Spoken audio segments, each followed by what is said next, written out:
Assalamualaikum warahmatullahi wabarakatuh, teman-teman semuanya.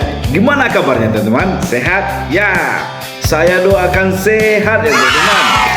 Nah, teman-teman, kabar terbaru datang dari Menteri Keuangan Purbaya Yudi Sadewa, teman-teman, yang kali ini menyemprot balik para gubernur, teman-teman, terkait isu dana daerah yang disebut mengendap di deposito, teman-teman. Setelah sebelumnya Deddy Mulyadi dan Bobi Nasution membantah keras, kini Purbaya justru balik menegaskan bahwa itu bukan urusan Kemenkeu, teman-teman. Wah, makin panas aja nih, teman-teman. Siapa yang sebenarnya benar, teman? Mari kita saksikan videonya bersama-sama ya, teman. Play. Pak Purbaya, ini kan juga jadi polemik ya, perbedaan data antara BI dan Kemendagri. Ada rencana duduk bareng nggak untuk sinkronisasi data, Pak? Enggak, saya nggak, bukan urusan saya itu. Biar aja BI yang ngumpulin data, saya cuma pakai data bank sentral aja. Berarti belum ada rencana ketemu dengan kepala daerah juga, Pak? Soalnya sudah banyak yang ini kan, Pak, tidak apa namanya, tidak terima gitu. Tanya aja ke BI, itu kan data dari bank-bank mereka juga. Mereka nggak mungkin monitor semua akun satu persatu. Ada yang ngaku katanya uangnya bukan di deposit tapi di checking account apa? Giro. Malah lebih rugi lagi. Bunganya lebih rendah kan? Kenapa taruh di checking ada di giro kalau gitu? Ya pasti nanti akan diperiksa BPK itu. Pak, kalau jam 11 nanti ketemu sama Menteri Koperasi dan Antara itu bahas Kopdes Merah Putih ya? Iya, kita mau lihat finalisasi bentuk finalnya seperti apa sih. Kopdes Merah Putih apa seperti yang sudah diputuskan selama ini. Tapi kan kita mau lihat hitam putihnya seperti apa sehingga penyalurannya bisa clear.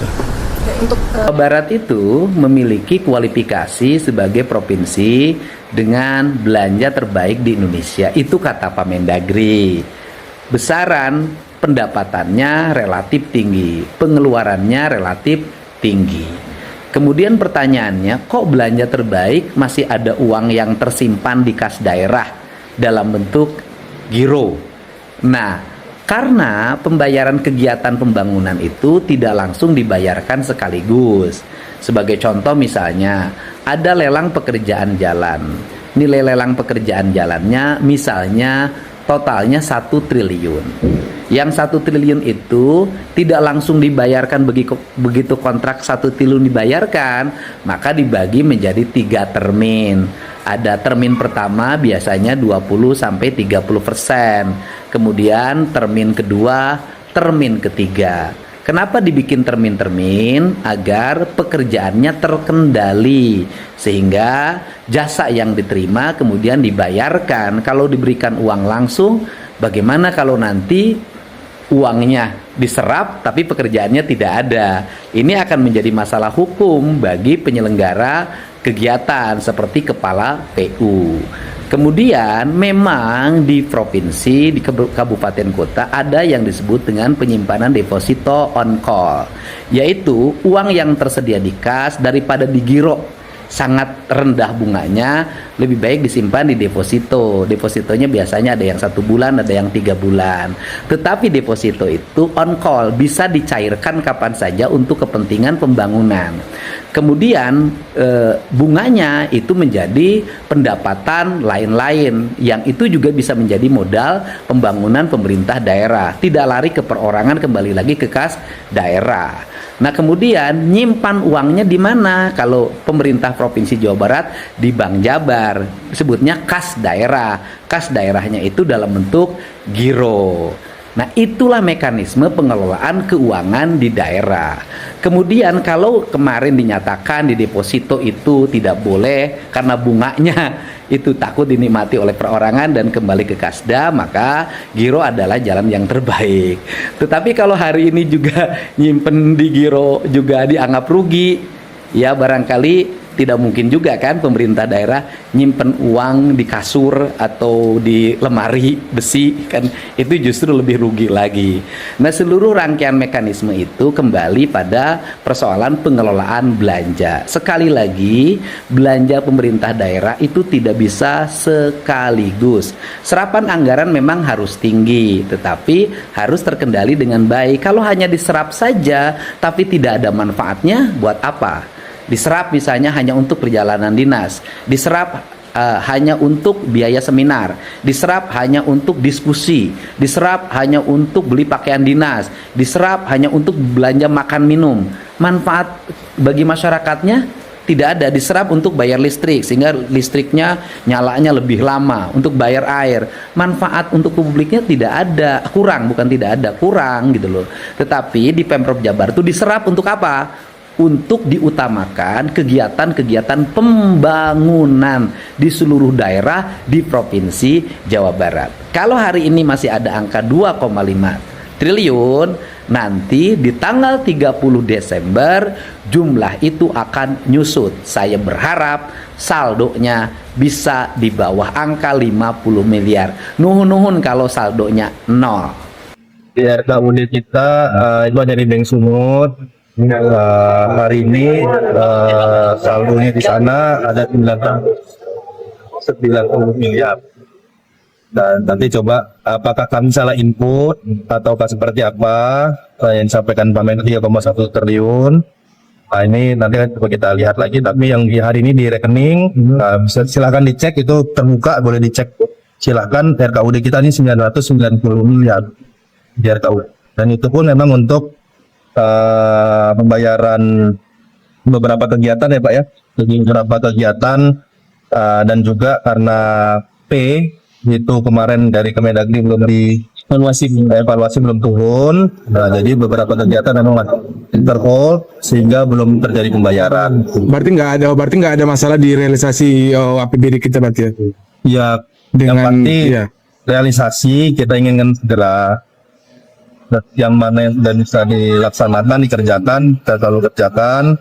Mana yang memang sudah selesai, segera kita bayarkan. Dan kepada pelaksana, seperti yang sampaikan kemarin pada saat Zoom kemarin ya, Pak Mendagri juga menyampaikan, kadang-kadang pelaksana ini sengaja menahan Pak ya, yang sudah selesai nanti cairkannya di akhir-akhir. Banget nih guys, Purbaya bongkar rahasia negara kita. Ternyata memang banyak yang konyol-konyol. Lu tahu pemerintah daerah di Indonesia, ada pemerintah kabupaten, kota, provinsi, itu ternyata mereka pegang duit ratusan triliun bukan dipakai bikin proyek-proyek yang bermanfaat bagi rakyat di daerahnya, tapi malah diendepin, ditabung di bank-bank daerah itu. Wah, ini sih kebangetan. Akibatnya ya ekonomi kering kerontang, duit itu kering guys. Ekonomi nggak berputar. Ini ngeri banget sih. Dan gue senang akhirnya ada menteri kita yang berani lo bersuara. Dia nggak takut. Padahal banyak kepala daerah di Indonesia itu preman guys. Preman, bener, literally preman. Jadi kepala daerah banyak. Dia nggak takut guys Purbaya. Gue bakal tarik duit lu. Gue nggak mau transfer duit dari pemerintah pusat ke daerah lu. Kalau daerah lu masih konyol, banyol, badut. Ngeri banget sih ini. So kalau lu penasaran sih sebenarnya ada prahara apa? Pertarungan apa ini antara Purbaya dengan kepala-kepala daerah itu sehingga banyak pemda protes soal TKD-nya yang turun. So kalau penasaran jangan di skip video ini, let's check this out. Jadi kita sebalik aja nih guys, kemarin 18 gubernur dari seluruh provinsi di Republik Indonesia protes ke Purbaya, menteri keuangan favorit kita semua. Mereka protes terkait pemotongan TKD, dana transfer dari pemerintah pusat ke daerah. Bahkan sampai gubernur Aceh, ini gue suka nih Muzakir ya, dia protes ke Purbaya soal anggaran Aceh yang dipangkas 25%, boys, seperempat hilang. Lalu ada TKD dipangkas 45% Kalteng, ya sampai dia bilang nih pemimpinnya, dulu kan makan, sekarang pakai air putih aja. Jadi maksudnya diet putih. Ini namanya diet ketosis guys, atau water fasting. Good news sih buat orang-orang gendut di Kalteng ya. Siap-siap lu tambah langsing kayak Benix karena pemimpin lu punya program water fasting alias puasa air putih doang. Nah, kenapa anggarannya dipotong guys? Karena kita berdasarkan data, harus ngobrol berdasarkan data.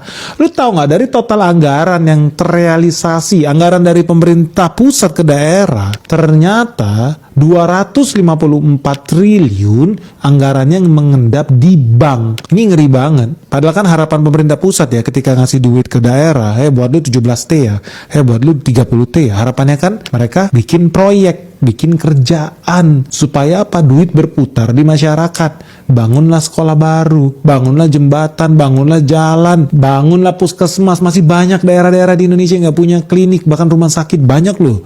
Bikin dong jaringan listrik di mana-mana, jaringan internet di mana-mana. Bikin ide-ide kreatif, pusat wisata baru, tempat diving internasional, resort standar aman jiwa. Kan lu bisa bikin itu sebetulnya pemerintah daerah kalau punya hati ya. Bahkan gue sih pengen ada pemerintah daerah yang punya dinas animasi. Jadi gimana punya target supaya ada BUMD, tugasnya apa? Memproduksi film animasi berkualitas tinggi pakai duit daerah. Pikir dong, bukan cuma bongkar pasang toilet aja sampai dunia kiamat. Prestasi bupati di Indonesia apa? Ya Pak, selama 5 tahun menjabat saya udah 2.600 kali bongkar pasang trotoar. Goblok memang, tapi itu faktanya di Indonesia. Kenapa kita nggak bisa kayak China bahkan? Ada BUMD-nya dia, ekspor mobil listrik ke Indonesia. GAC Aion, gila itu BUMD guys, bukan BUMN loh. BUMD dari daerah kecil di China. Ekspor mobil ke Indonesia loh, mobil listrik lagi canggih. Kok kita nggak bisa? BUMD kita keahliannya apa? Korupsi, bongkar pasang trotoar.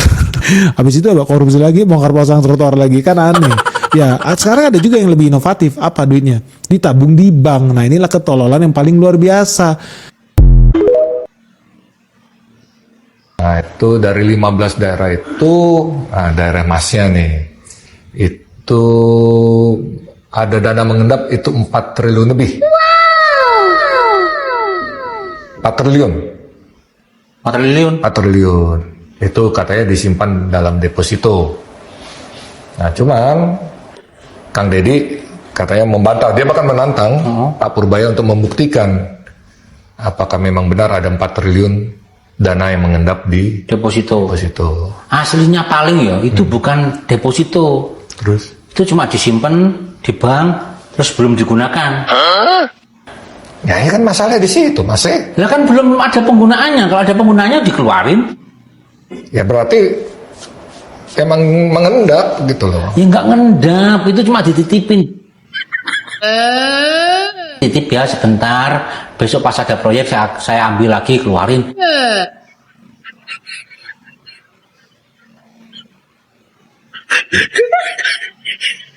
Gitu. Ya kan masalah mestinya udah dipakai gitu loh. Kan udah ada misal ini mau bangun jalan di Parung misal.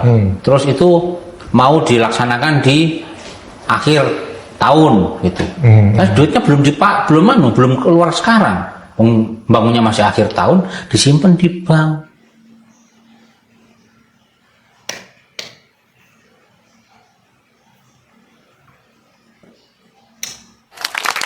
Wah, jadi teman-teman, polemik ini makin seru ya teman-teman, antara data versi pemerintah pusat dan daerah yang berbeda. Siapa sebenarnya yang menahan dana rakyat di deposito teman-teman? Tulis pendapatmu di kolom komentar ya teman-teman.